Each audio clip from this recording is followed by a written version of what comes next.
அஸ்ஸலாமு அலைக்கும். எல்லாரும் எப்படி இருக்கீங்க? நல்லா இருக்கீங்களா? அல்ஹம்துலில்லாஹ் நானுமே ரொம்ப நல்லா இருக்கேன்.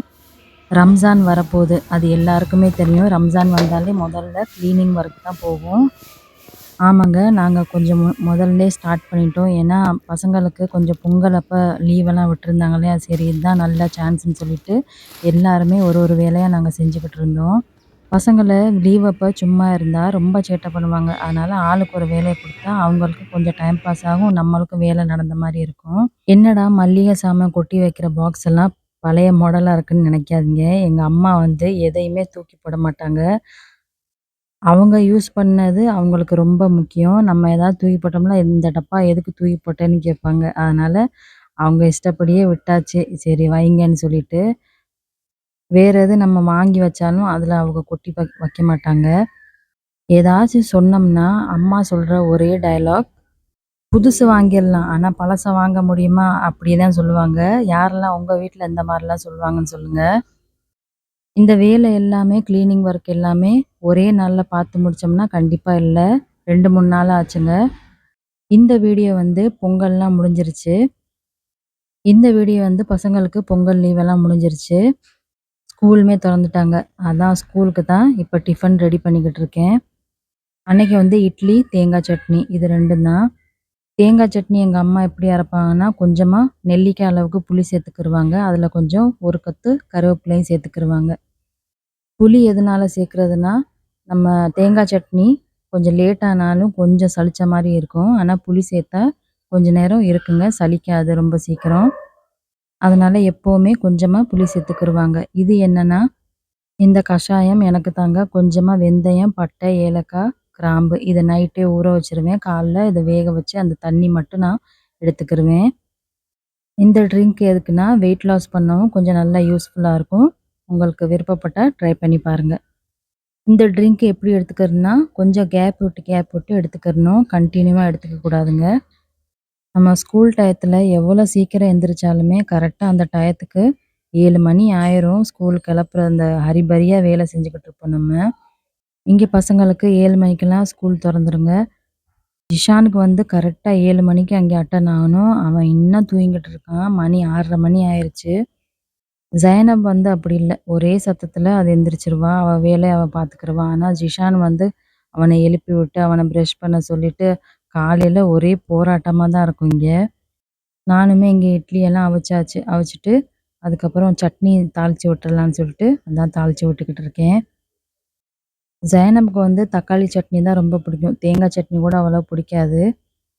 ஆ தக்காளி சட்னி தான் கேட்டுக்கிட்டு இருந்தா. சரி இன்னைக்கு ஒரு நாளைக்கு சாப்பிட்டு நாளைக்கு தோசை ஊத்தி தக்காளி சட்னி செஞ்சு தரேன்னு சொன்னேன்.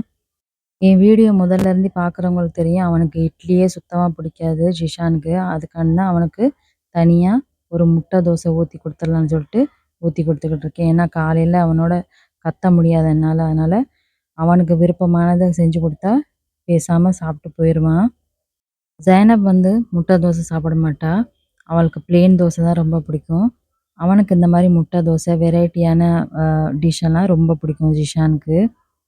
கையில பிளேட் வச்சுக்கிட்டு நான் நின்டுகிட்டு இருக்கேன். அவன் இப்பதான் ஸ்கூல் பேக்கே ரெடி பண்றான். உங்க வீட்ல யாரெல்லாம் இப்படி இருக்கான்னு சொல்லுங்க. அவனுக்கு விருப்பமான டிஷ் நம்ம செஞ்சு குடுத்தா யாரையுமே எதிர்பார்க்க மாட்டான். அவனா சாப்பிட்டுக்கிருவான். அந்த 2 பேத்தையும் ஸ்கூலுக்கு கிளப்பி அனுப்புனதுக்கப்புறம் அப்பாடின்னு இருக்கும். பெரிய ஒரு மலையே கவுத்து போட்ட மாரி இருக்கும். எனக்கெல்லாம் ரொம்ப ரிலாக்ஸா இருக்கும்.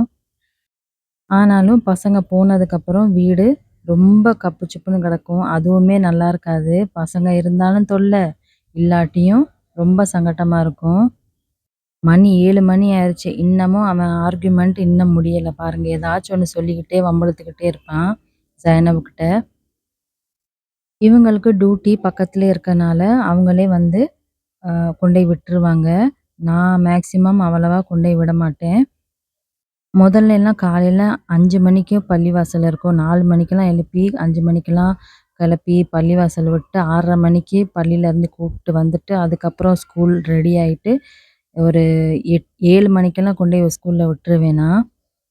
இப்ப வந்து ஓதுறதுக்கு வந்து சாயந்தரமா தான் போவான். அதுவும் ஆ ஜைனப்க்கு வந்து படிப்பு முடிஞ்சிருச்சு. ஜிஷான் மட்டும் தான் போய்க்கிட்டு இருக்கான். அவங்க 2 பேரையும் ஸ்கூலுக்கு அனுப்பிவிட்டு, அதுக்கப்புறம் இவங்கள வந்து கொஞ்சம் தொறந்து விட்டாச்சு. எப்படியும் அந்த காட்டு பூனைட்டருந்து காப்பாத்தி இந்த 2 கோழியும் இப்ப இருக்குதுங்க. இவங்கள இப்ப தான் இன்னைக்கு தான் வெளியிலே விடுறேன்.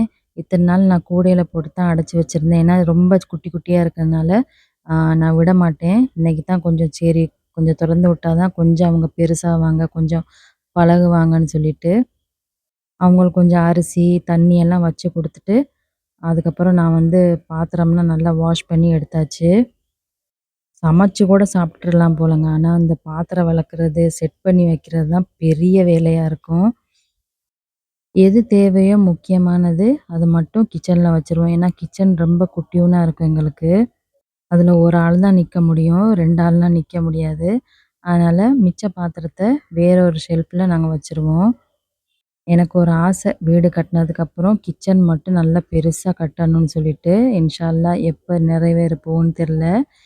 இன்ஷா அல்லாஹ் எனக்காண்டி எல்லாரும் துவா செய்யுங்க. கால வேல, கிச்சன் வேல முடிஞ்சிருச்சு. சோஃபா கவர் கழட்டிட்டு ஒரு 2 நாளு போல ஆயிருச்சு. இன்னமே கவர் மாட்டாம இருக்கு. இன்னைக்கு எப்படியாச்சும் மாட்டி விட்டுறலான்னு சொல்லிட்டு, இது மாட்டுறது ரொம்ப கஷ்டம். அது 2 ஆளு இருந்தா தான் அத மாட்ட முடியும். சரி இன்னைக்கு நம்மளே செஞ்சிரலான்னு சொல்லிட்டு, நானே கொஞ்சம் டைம் இருந்தனால, நானே எல்லா கவர்லாம் மாட்டியாச்சு. எல்லா வேலையும் பார்த்ததுக்கப்புறம், ஒரு தனி சந்தோஷம் வரும் பாருங்க. பரவாயில்லையே நம்ம இவ்வளோ வேலை செஞ்சுட்டோமேன்னு சொல்லிட்டு. இப்ப எல்லாமே முடிஞ்சிருச்சு. இப்ப லஞ்ச் தான் ப்ரிப்பேர் பண்ணணும். அண்டமான் பொறுத்தவர சீ ஃபுட்டுக்கு பஞ்சமே இருக்காது. ஆனா பொங்கல் வந்துட்டா 1 வாரத்துக்கு மீனே கிடைக்காதுங்க. ஏன்னா இங்க மேக்ஸிமம் மீன் விக்கிறவங்க எல்லாமே தெலுங்கு தான். ஆந்திரா சைடு உள்ளவங்க. அவங்க வந்து பொங்கல் வந்து ரொம்ப விசேஷமா கொண்டாடுவாங்க. அவங்க பொங்கல் வந்துட்டா 1 வாரத்துக்கு கடலுக்கே போமாட்டாங்கங்க. ரொம்ப அவங்க எல்லாமே பூஜையெல்லாம் கொண்டாடினது முடிச்சதுக்கப்புறம் தான் அவங்க கடலுக்கே போவாங்க மீன் பிடிக்கிறதுக்கு. அதனால இங்க 1 வாரம் மீனே கிடைக்காது. ஃப்ரெஷ்ஷா மீனே கிடைக்காது. இவங்களுக்கு வந்து தூண்டில்லருந்து மீன யாரோ அவங்க ஃப்ரெண்டு யாரோ புடிச்சிருக்காங்க. அவங்க கொண்டாந்து குடுத்தாங்க. ரொம்பவே ஃப்ரெஷ்ஷா இருந்துச்சுங்க. இது வந்து பாறை மீனு. இங்க வந்து கொக்காரின்னு சொல்லுவாங்க. ரொம்பவே நல்லா இருந்துச்சு இந்த மீனு. ரொம்ப ஃப்ரெஷ்ஷா இருந்துச்சு. நான் எல்லாமே கிளீன் பண்ணி குடுத்துட்டேன். அம்மா மீன் குழம்பு சூப்பரா வைப்பாங்க. சரி நான் வச்சா அம்மாவுக்கு மசாலா பத்தல, புளி பத்தல. நான் எல்லாமே கம்மி கம்மியா தான் சேர்ப்பேன். அதனால அம்மாவே வைக்க சொல்லியாச்சு. நான் கொஞ்சம் பெரிய பெரிய துண்டமா எடுத்துட்டு, கொஞ்சம் போல பொரிச்சிரலான்னு சொல்லிட்டு, அத மட்டும் நான் தனியா எடுத்து நான் இப்ப மசாலா தடவ போறேன். ஜைனப்க்கு வந்து குழம்புல போட்ட மீனு தான் ரொம்ப பிடிக்கும். பொரிச்ச மீனு அவ்வளவா பிடிக்காது. ஆனா ஜிஷானுக்கு பொரிச்ச மீன் தான் ரொம்ப பிடிக்கும். குழம்பு மீனு சாப்பிட மாட்டான்.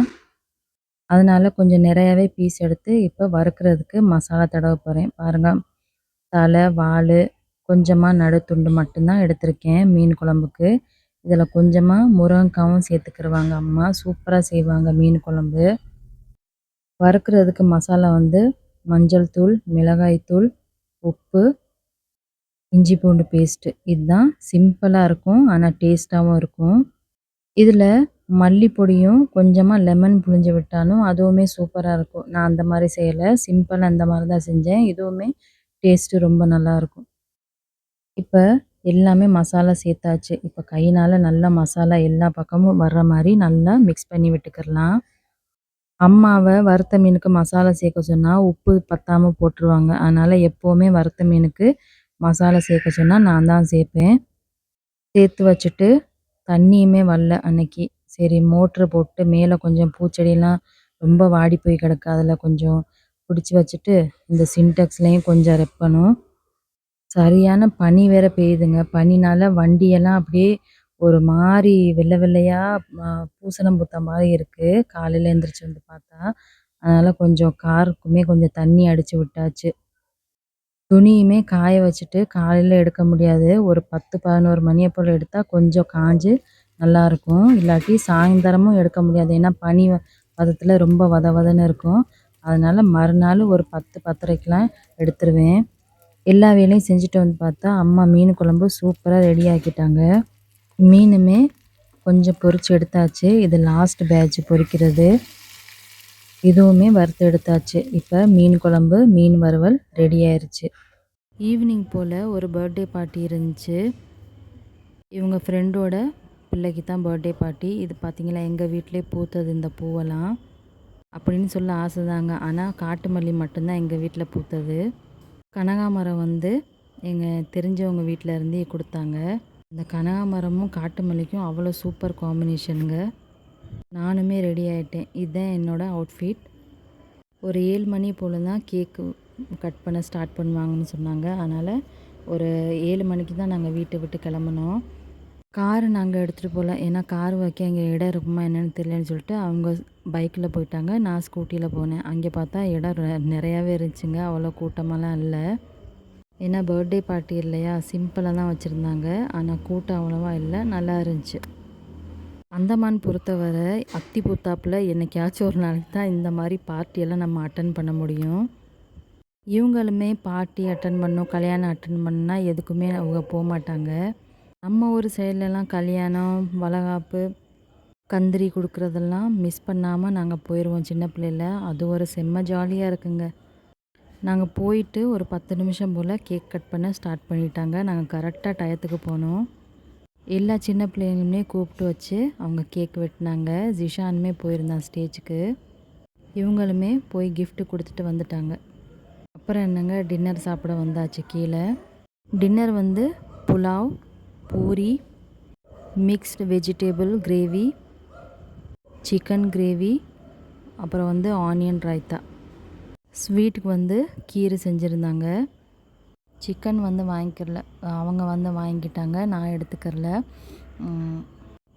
எனக்கு வெஜிடேபிள் கறி இருக்குது, அதை மட்டும் போதும்னு சொல்லிட்டு வாங்கிட்டு வந்தாச்சு. ஆனாலும் எத்தனை கல்யாணம் இங்கே அண்டமானில் அட்டன் பண்ணாலும் நம்ம ஊர் சாப்பாடு நான் ரொம்பவே மிஸ் பண்ணுவேன். அதனாலே நான் விருப்பப்பட்டதெல்லாம் நாங்களே செஞ்சு வீட்டிலே செஞ்சு நாங்கள் சாப்பிட்டுக்குருவோம். இங்கே வந்து கிராமப்புறத்துலலாம் ஒரு கல்யாணம்னு சொல்லிட்டா எல்லா ஊர் ஆளுங்க எல்லாமே கூடிடுவாங்க. அது ஒரு தனி ஜாலி தாங்க. இருக்கா இல்லையான்னு கண்டிப்பாக எனக்கு சொல்லுங்கள். அவ்வளோதாங்க, டின்னர்லாம் முடிச்சுட்டு கிளம்பியாச்சு. இந்த வீடியோ உங்களுக்கு பிடிச்ச மாதிரி இருக்குன்னு நம்புகிறேன். பிடிச்சிருந்தா லைக் அண்ட் ஷேர், சப்ஸ்கிரைப் பண்ணிக்கோங்க. இன்னொரு நாளைக்கு வேறொரு வீடியோவில் பார்க்கலாம். அஸ்ஸலாமு அலைக்கும்.